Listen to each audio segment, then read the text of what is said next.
Bonjour, dans ce petit vidéo tutoriel, je vais vous expliquer comment installer et configurer un serveur DHCP et un serveur DNS sur une machine Linux type Ubuntu ou Debian.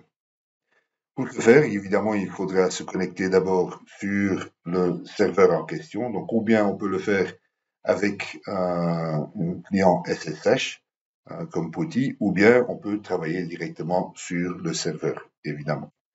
Donc ici, moi, je vais mettre l'adresse IP. Et donc ici, dans ce cas-ci, il faut déjà avoir une machine qui est connectée dans le réseau du serveur Linux. Donc, je vais me connecter.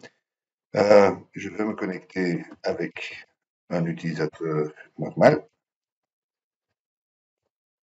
Et puis, une fois que je suis connecté, je vais en fait devoir devenir root. Parce que pour installer ce que je veux faire, ou bien je le mets en sudo, ou bien je deviens root, c'est comme vous préférez. Donc, pour devenir root, je fais ici sudo su. Et je suis root maintenant. Avec CD, je me mets dans le répertoire root. La première chose pour installer les paquets DHCP ou DNS, c'est mettre à jour les répertoires du système Linux, Ubuntu ou Debian. Et donc ça, on le fait avec la commande apt-get update. Ça, c'est la première commande.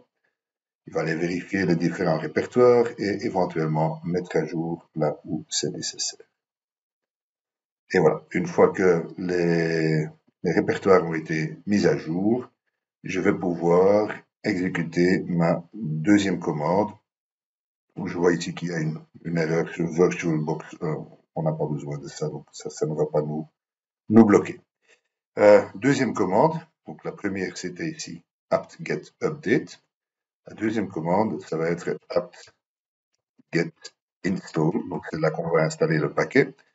ISC DHCP server. Donc ça c'est le serveur DHCP que nous on va utiliser.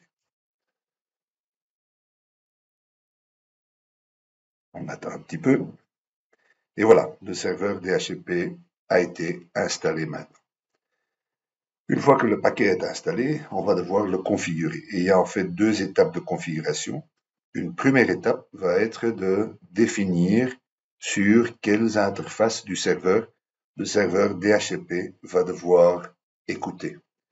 La deuxième étape, ce sera de configurer le serveur DHCP, donc de configurer les plages d'adresses qui vont pouvoir être diffusées par le serveur DHCP. Alors, première étape, c'est configuration du fichier qui se trouve dans, donc je le fais ici avec Nano, qui est un éditeur de texte banal. Je vais dans etc default, et là, il y a un fichier qui s'appelle iscdhcp server. Quand je l'ouvre, je vais voir ici que je vais pouvoir spécifier l'interface sur laquelle le serveur DHCP va écouter. Pour mettre le bon interface, je vais être obligé évidemment d'aller regarder, d'aller vérifier quelles sont les interfaces que j'ai à ma disposition dans le serveur. Je vais sortir ici et je vais faire ça avec la commande ifconfig. Je vois que j'ai trois interfaces. Ça, c'est une interface de réseau câblé. C'est sur celui-là que je suis connecté actuellement.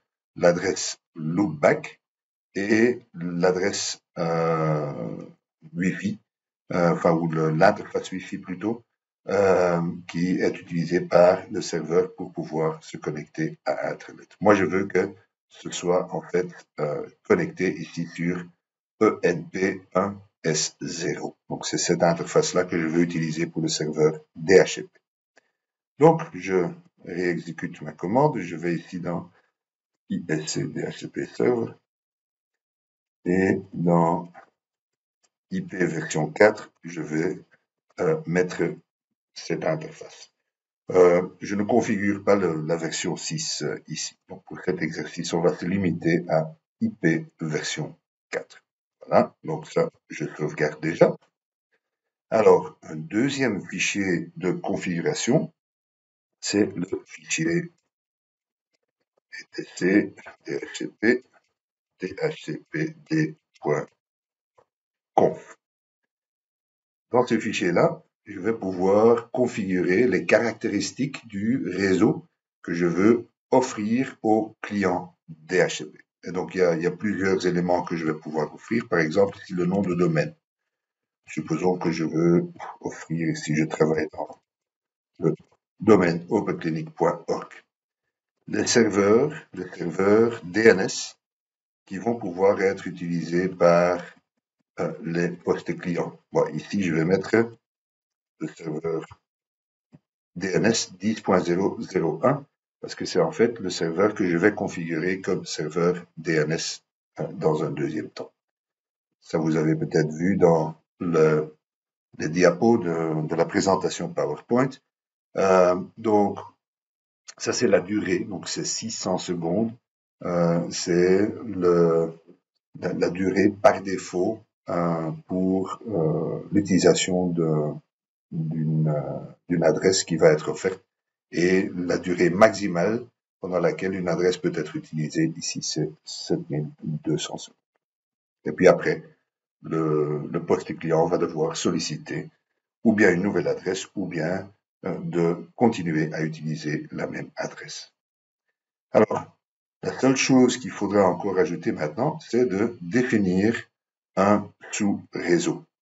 Et on va définir ici, on veut définir un sous-réseau, par exemple le 10.0.10, parce qu'on veut mettre nos clients DHCP là-dedans. Bon, plus facile, c'est peut-être de enlever les commentaires ici.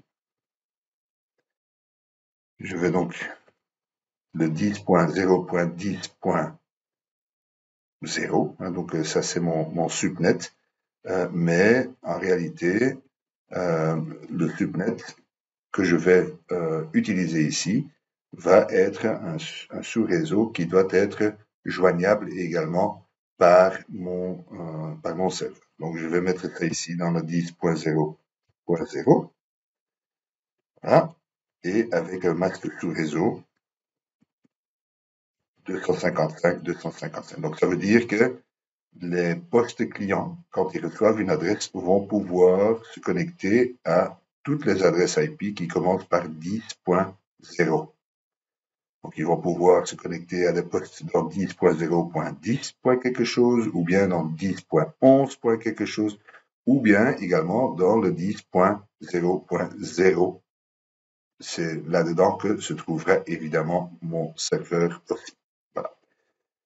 Je ne vais pas donner toutes les adresses, évidemment, ou je ne vais pas donner des adresses qui couvrent toute la plage de ce sous-réseau. Je vais devoir spécifier ici ce qu'on appelle un range. Donc, oups, hein. Un range, c'est en fait une plage d'adresses que je vais mettre à disposition des clients DHCP. Et donc, supposons que je fais ici 10.0.10.1 jusqu'à 10.0.10.100.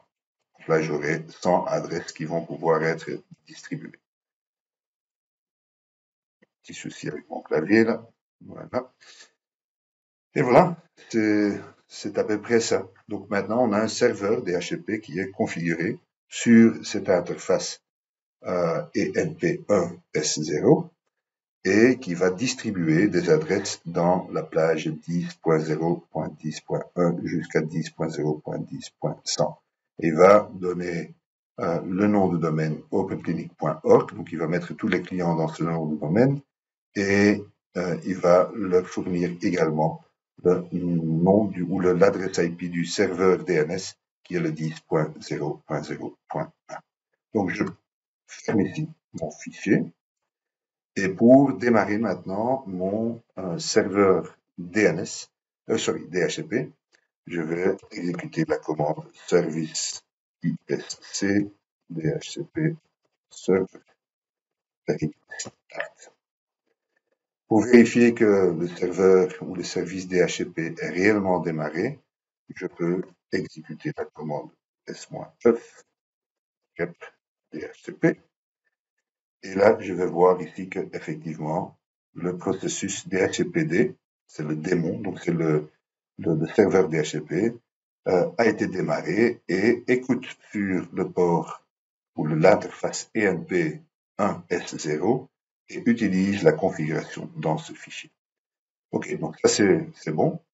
Je vais quitter ici ma session sur le serveur et je vais maintenant mettre mon PC en mode DHCP pour tester le fonctionnement de mon serveur DHCP. Donc je vais changer mon interface IP, je vais le mettre maintenant en DHCP et on va voir si j'arrive à recevoir une adresse DHCP du serveur. On peut voir ici ipconfig et là je vois que j'ai une adresse qui était l'adresse Wi-Fi et j'ai reçu une adresse 10.0.10.1. Donc ça c'est la première adresse DHCP que le serveur a diffusée. Et je vais pouvoir maintenant faire toujours un ping vers 10.0.0.1, effectivement. Si vous voulez avoir plus d'informations sur les adresses qui ont été données, donc je vois ici effectivement que je suis aussi dans autoclinic.org, je peux toujours faire ipconfig/all. Et là, je vais voir dans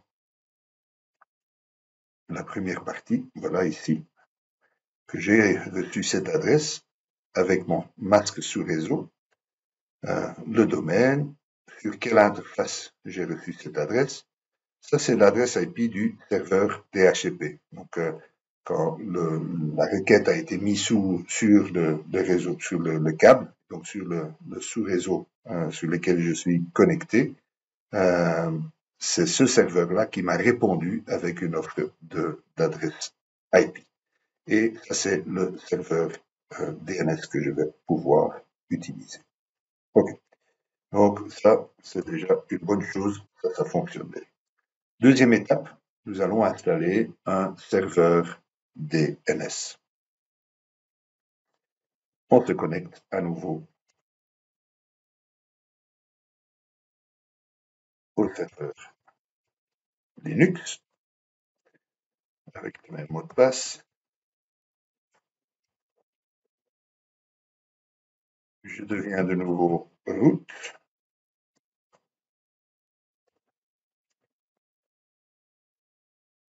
Et pour cette deuxième étape, ça commence avec une commande qui est la même. Donc, je fais toujours, c'est une bonne habitude de faire un get update.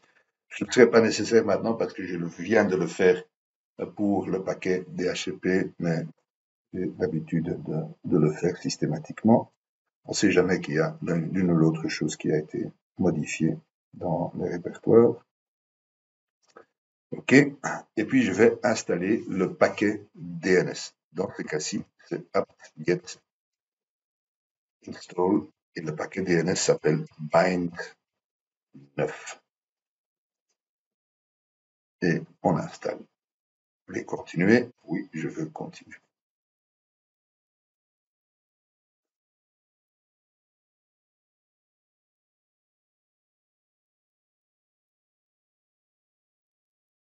Et voilà, nous avons également un paquet DNS qui est installé maintenant. Pour la configuration du système DNS et même si on veut pour le DHCP, je vous conseille d'utiliser une interface web pour l'administration du serveur Linux qui est l'interface WebMin. Et donc, pour installer WebMin, on peut aller sur Internet, taper WebMin.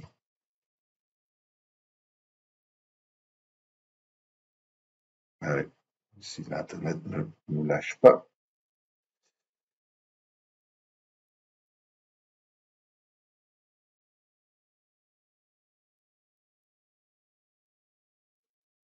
devrait venir. Ah oui, je suis évidemment je devrais encore avoir ce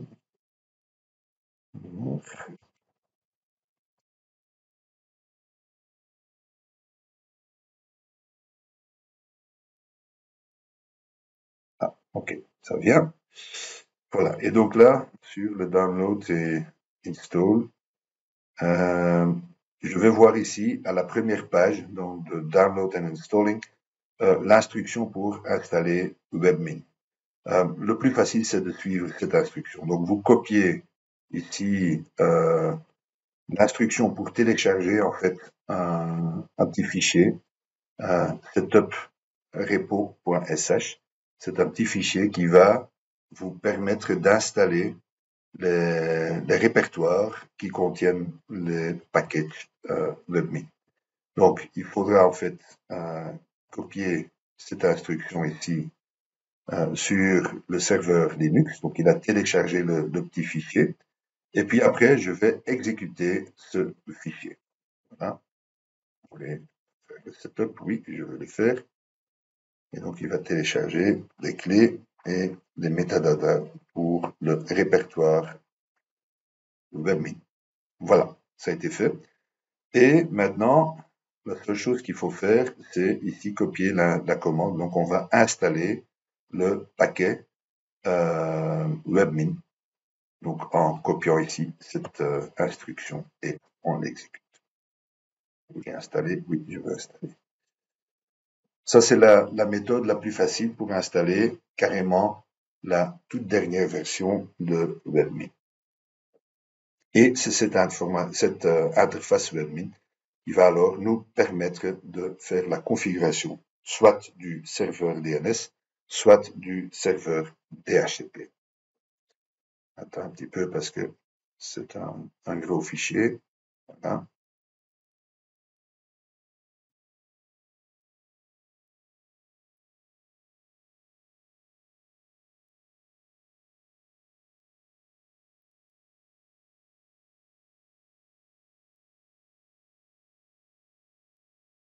Il y a presque.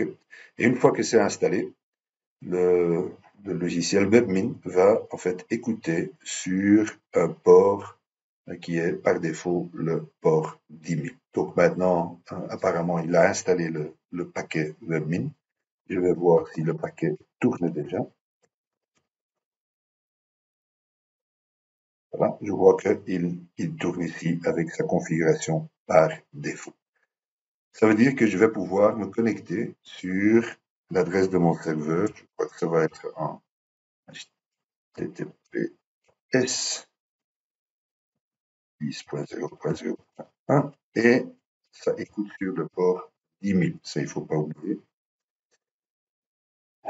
Je vais accepter la connexion parce que c'est évidemment avec un certificat de sécurité qui a été signé par le serveur lui-même.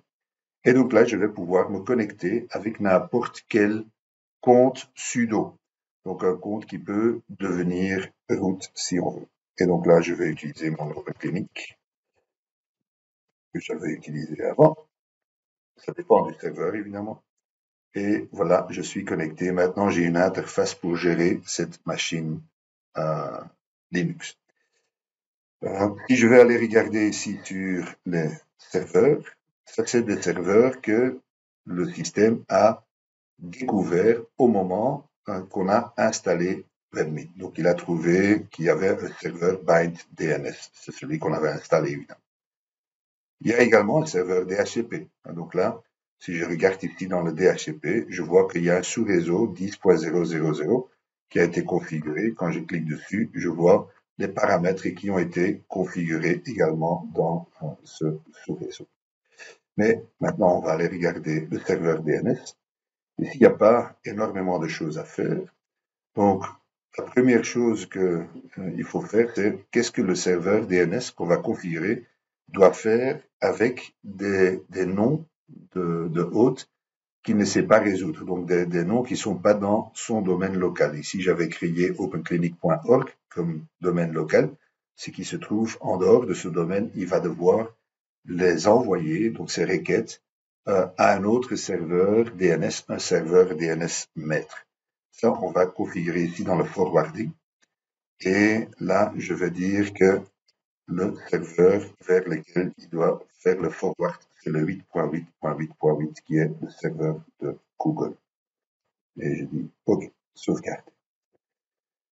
Je vais créer également une zone maître, donc un master zone. C'est la zone qui va être gérée par le serveur DNS en question. Donc ici, quand je clique sur Create Master Zone, je vais dire que la zone c'est openclinic.org. Il est master, hein, donc il est maître pour cette zone, et je crois que je n'aurai pas d'autres éléments si, adresse email, je crois que c'est obligatoire, donc je vais mettre mon adresse email ici, mais vous pouvez également mettre votre adresse, évidemment, c'est la personne à contacter si jamais il y a un problème avec le serveur DNS. Et je vais créer. Et dans cette zone, je n'ai pour l'instant aucune adresse qui a été ajoutée. Donc j'ai créé la zone, mais je vais pouvoir mettre des adresses dedans. Quand je regarde ici dans les adresses, j'en ai pour l'instant 0 et j'ai juste un serveur, un name server. Je vais cliquer sur adresse et je vais ajouter une adresse. Et je dis que le serveur qui s'appelle server, par exemple, et donc ça va être server.openclinic.org. Il ne faut pas ajouter ici la zone openclinic.org, c'est juste le nom dans cette zone qu'il faut mettre. Et je vais lui donner l'adresse 10.0.0.1. Comme ça, je peux créer autant d'adresses, donc de noms de hôtes avec des adresses que je veux. Et une fois que j'ai fini, avec ma création de nom de hôte et d'adresse IP, je peux en fait ici appliquer ma configuration. Et donc maintenant, mon serveur DNS est en train de tourner. Je vais voir ici dans ma configuration ipconfig all. Là, j'avais vu que avec l'adresse IP que j'ai reçue, c'est ici encore un peu plus haut,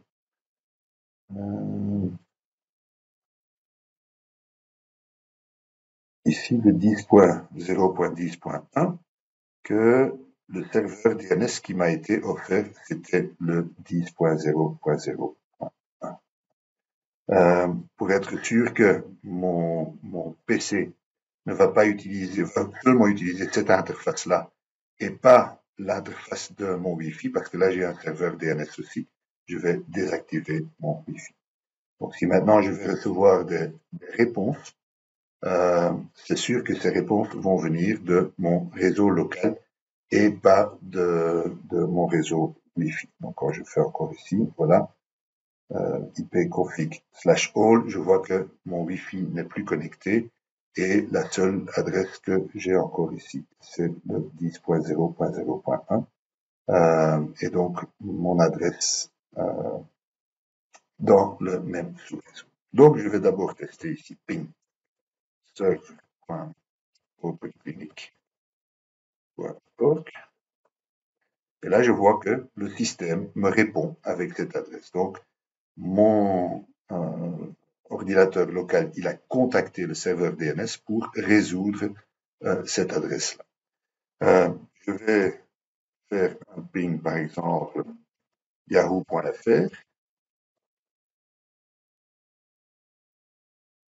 Et voilà, là, l'adresse, évidemment, n'était pas connue par le serveur DNS, mais il a demandé au serveur DNS de Google et il a reçu cette adresse.